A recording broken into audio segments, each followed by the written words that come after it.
या निवडणुकीमध्ये लोकसभेचे प्रस्ताव उमटल्याचं म्हटलं गेलं।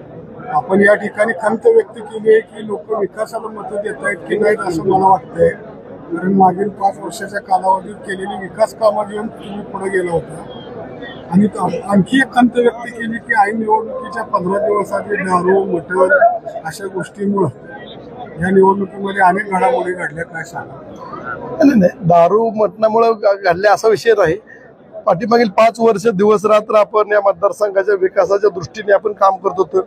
आमचं नेतृत्व आमचे सर्व अजितदादा पवार साहेब यांच्याकडून 5 वर्ष या मतदारसंघासाठी काय कमी आहे, काय उणीव आहे आणि काय पुढील 25 ते 30 वर्षासाठी आराखडा बांधून आपण काम करणं गरजेचं आहे, अशा पद्धतीने पूर्ण 5 वर्ष काम केलं आपण। मी फक्त एकच सांगितलं की मला बऱ्याच वेळा सांगितलं जातं की या गावामध्ये दारू आले मटण आले। मी म्हटलं मी वाईट मार्गाला माझ्या मतदाराला लावणार नाही, 4 मतं कमी पडली तरी चालतील, पण विकासावरती मतदान मिळेल अशी अपेक्षा होती।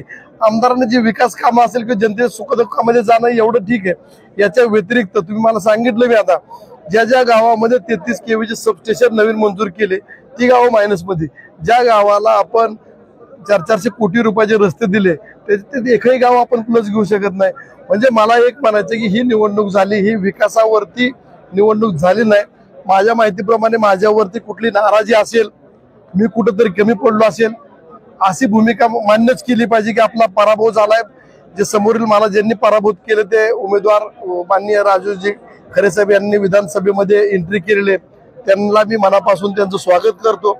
येणाऱ्या कालावधीमध्ये काही प्रोजेक्ट सुद्धा अजून त्या मंजुरीच्या स्टेजमध्ये आहेत, त्या कामासाठी जर त्यांनी मला मदत मागितली किंवा काही विचारणा केली तर मी नक्कीच सत्तेतील आमदार जर नसेल तर सत्ता ज्याची आहे त्या पक्षाचे एक माझे आमदार किंवा एक कार्यकर्त्या नात्याने मी नक्कीच या मतदारसंघासाठी विकासासाठी नक्कीच कामं करेन। कारण पाठीमागील कालावधीमध्ये बरेचसे कामं अजून अपूर्ण आहेत, ती कामं या महायुतीच्या सरकारच्या माध्यमातून मी नक्कीच प्राधान्याने पूर्ण करण्याचा मी प्रयत्न करणार आहे। त्यांच्या कामाला माझ्या नक्की शुभेच्छा असतील। त्यांनीही ज्या पद्धतीने मी कामं केली त्याच्यापेक्षा सुद्धा पुढे जाऊन त्यांनी कामं करावी अशी माझी त्यांना शुभेच्छा आहे। कारण या मतदारसंघ मोठा आहे, 3 तालुक्याचा मतदारसंघ आहे, विकासात्मक कामं अजूनही बरीचशी करायची आहेत, तेही नक्कीच त्याच्यामध्ये यशस्वी होतील किंवा त्यांना मी माझ्यातर्फे शुभेच्छा देतो। त्यांना असताना देखील भाजपच्या काही पदाधिकाऱ्यांनी मदत केली नाही। महायुती आहे, महायुतीची मदत होणं गरजेचं आहे, परंतु बऱ्याच जणांनी मदत केली, परंतु बऱ्याचशा जणांनी जास्तीत जास्त जणांनी मदत केली नाही। हे माझे नेते आणि उपमुख्यमंत्री अजितदादा पवार साहेब यांनी जर मला तसं अहवाल मागितला किंवा मी प्रत्यक्षरित्या त्यांना अहवाल देईल की महायुतीमधील घटक पक्षामध्ये कुणी मदत केली कुणी मदत नाही केली, हे अहवाल देणं गरजेचं आहे। कारण ज्या महायुतीतील घटक पक्षाच्या कार्यकर्त्यांनी मदत केली त्यांचं त्या ठिकाणी रिपोर्ट देणं गरजेचं आहे, कारण त्यांची शाबासकी त्यांच्या नेतृत्वाकडून मिळणं गरजेचं आहे, कारण त्यांनी आपल्या महायुतीच्या उमेदवाराला मदत केली। भारतीय जनता पक्ष ज्या कार्यकर्त्यांनी नेते मंडळी मदत केली त्याचा अहवाल आपण आज फडणवीस साहेबांना देणार आहोत। ज्या शिंदे साहेबांच्या नेते मंडळीने मदत केली त्यांचाही अहवाल आपण शिंदे साहेबांना देणार आहोत। अशा पद्धतीने आपण आपला अहवाल देणं गरजेचं आहे, परंतु येणाऱ्या कालावधीमध्ये सुद्धा आपण महायुतीचं सरकार आहे त्यांच्या माध्यमातून आपल्या मतदारसंघामध्ये जी कामं आपली मंजूर झालीत परंतु ते होणे बाकी आहेत त्याच्यासाठी लक्ष देणं गरजेचं आहे। परंतु काही महायुतीमधील जे घटक पक्ष, ती नाही फक्त राष्ट्रवादी काँग्रेस पक्ष म्हणत नाही, भारतीय जनता पक्षाचे नेते मंडळी असतील, शिवसेनेचे असतील, आठवले साहेबांचे असतील, रयत क्रांतीचे असतील, यांना मदत करणं गरजेचं आहे। त्या माध्यमातून मी मोहोळ या ठिकाणी दर शुक्रवार जे 1 दिवस जो होता तो आपण चालू ठेवणार आहे। या मतदारसंघातील जी आठवड्यातील कामं आहेत ती घेऊन मंगळवार बुधवार मुंबईला जाणं हे दिनक्रम जो आपला होता त्याच्यामध्ये कुठल्याही प्रकारचा खंड न पडता अजितदादा पवार साहेबांचे नेतृत्व एक चांगल्या पद्धतीने भारलेलं नेतृत्व आहे।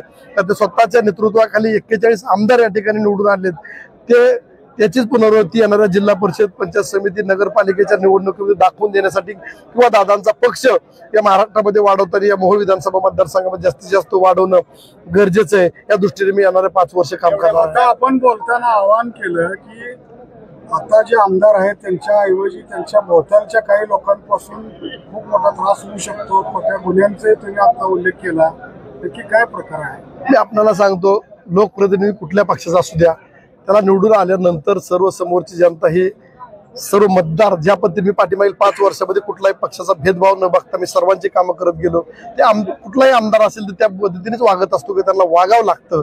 परंतु बाजूने जे 4 दोघं जण आहेत जे ते नेहमीप्रमाणे राजन पाटील मालक किंवा इतर नेते मंडळीवरती नाराज आहेत त्यांच्या कार्यकर्त्यांना नक्कीच मी खात्रीशीर सांगतो, तुम्हाला सांगतो, आमदाराचा त्रास होईल का नाही मी सांगू शकत नाही, परंतु हे 4-2 जे कार्यकर्ते नेते मंडळी त्यांच्याबरोबर त्यांच्या नक्कीच त्रासाला सामोरे जावं लागणार आहे. पण तो उगीच जर त्रास दिला तर त्याच्यासाठी मी सक्षमपणे माझ्या आपण बोलताना सांगितलं की पुढील 5 वर्ष मी काम करत राहणार आहे, बाळराजांना आमदार करत नाही तोपर्यंत स्वस्थ बसणार नाही. परंतु त्याच वेळेला राजन मालकांनी या ठिकाणी सांगितलंय की आम्ही 5 वर्षात कुठलीही मागणी करणार नाही, जी काय मागणी करू ती तात्यांसाठीच. काय सांगाल याबद्दल? राजन पाटील मालक किंवा त्याचा परिवार आहे फार मोठ्या मनाची माणसं आहेत, कारण पाठीमागील 5 वर्ष काम करत असताना मनासारखं मला काम करायची संधी त्यांनी दिली. तसं वास्तविक आता बरेच जण म्हणायचे की आरक्षित आमदार झाल्यानंतर राजन पाटील मालक काम करून देत नाहीत, परंतु मी एकमेव उदाहरण माझं मी आज सांगू शकतो की पाठीमागील 5 वर्ष माझ्या मनाप्रमाणे इच्छेप्रमाणे काम करायला संधी मिळाली, म्हणून या मतदारसंघामध्ये एवढा निधी आणू शकलो. आणि मनाचा मोठेपणा आहे ज्या पद्धतीने त्यांनी मागितलं, परंतु सत्तेमध्ये 3 पक्ष आहेत, कोणाला काय मिळेल कोणाला काय नाही हा विषय वेगळा आहे. परंतु 2029 विधानसभेच्या निवडणुकीपर्यंत 5 वर्ष मी खऱ्या अर्थाने या मतदारसंघामध्ये प्रामाणिकपणे काम करणार. कारण का ज्या मतदारांनी ज्या नेते मंडळीने माझ्यावरती विश्वास टाकला, राजन पाटील मालकात विश्वास टाकला, त्यांची कामं करणं गरजेचं आहे. उत्तर सोलापूर तालुक्यामध्ये तर फक्त आमच्यावरती विश्वास टाकून त्यांनी पक्ष पार्टी सोडलेली, त्या नेते मंडळींना वाऱ्यावरती सोडून जमणार नाही. पंढरपूर तालुक्यात तीच परिस्थिती आहे, मोहोळमध्ये राजन पाटील मालक त्यांची मुलं आहेत, पण या 2 तालुक्यामध्ये खऱ्या अर्थाने माझी त्यांना मदतीची गरज आहे आणि मला राष्ट्रवादी काँग्रेस पक्षाचे अध्यक्ष अजितदादा पवार यांच्या मदतीची गरज आहे. त्यामुळे ही जे चॅनल आहे मतदार माझे आमदार आणि दादा, हे चॅनल आम्ही कंटिन्यू 5 वर्ष चालू ठेवणार आहोत. खरं तर ह्या निवडणुकीमध्ये सर्वसामान्य कार्यकर्ता तुमच्यासाठी खूप झाला, स्थानिक पदाधिकारी होते ते खरं तर तुमच्याबरोबर राहिले, मात्र मतपेढीतून ते पुढे आले नाही. सर्वसामान्य जो कार्यकर्ता होता तो कार्यकर्ता कचरा आहे, त्या कार्यकर्त्याला उभारण्यासाठी नेमकी पुढची मी काय? मी आपल्याला सांगितलं ना की मतदारसंघामध्ये ज्या पाठीमागील जे पवार साहेबांनी अजितदादा वेगळं झाल्यानंतर ज्या कार्यकर्ते आपल्या बरोबर राहिले त्याच्यातील एकही कार्यकर्ता आपल्याला किंवा माहितीला सोडून गेला नाही, परंतु कालची जी निगेटिव्हिटी जी आहे ती कमी करण्यामध्ये आम्ही नक्कीच अयशस्वी झालो.